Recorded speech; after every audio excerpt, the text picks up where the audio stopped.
And APB, American Protection Bureau, voted #1 best on Long Island for all your security needs. Call 631-390-9050. That's 631-390-9050. APB.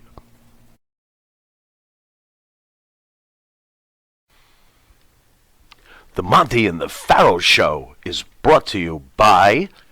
Because wine is your second favorite four-letter word. California wine, New York attitude. Good fucking wine. Yeah.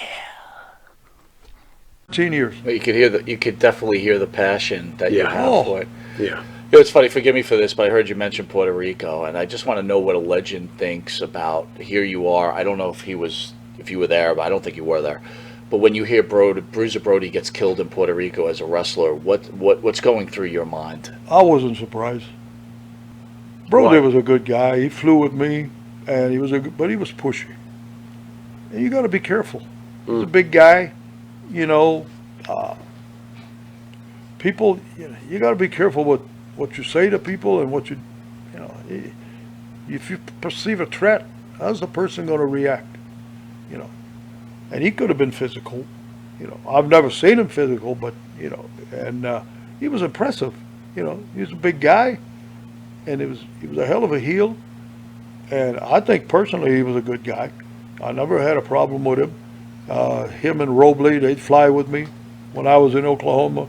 By the way, you're not the first person that has said on that couch that Brody might have pushed the limits on this deal and caused this upon himself. Well, first of all, the guy it's not an excuse. I don't use it as an excuse. But first of all, his state of mind, because he lost his little girl drowned in the pool.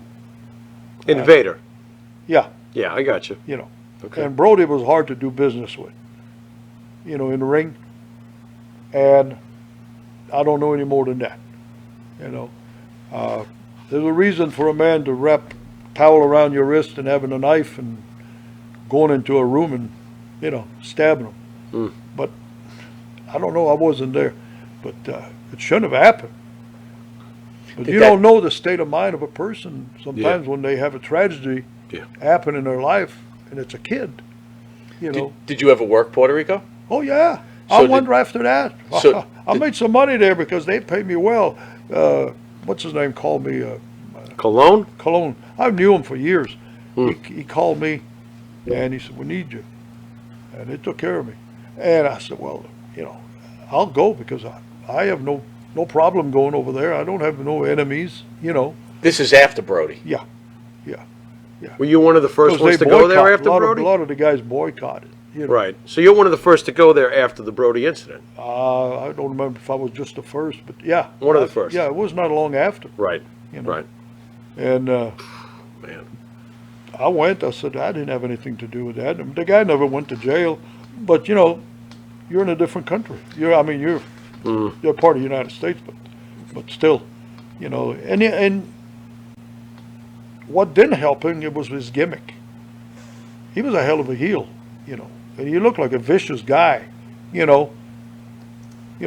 his gimmick when he wrestled, he was a violent guy in the ring wrestling, and that probably didn't help. Right. People look at that, and the other guy was a small guy. He's a small guy. He's not a big guy. All right. Ronnie, I got a fan question.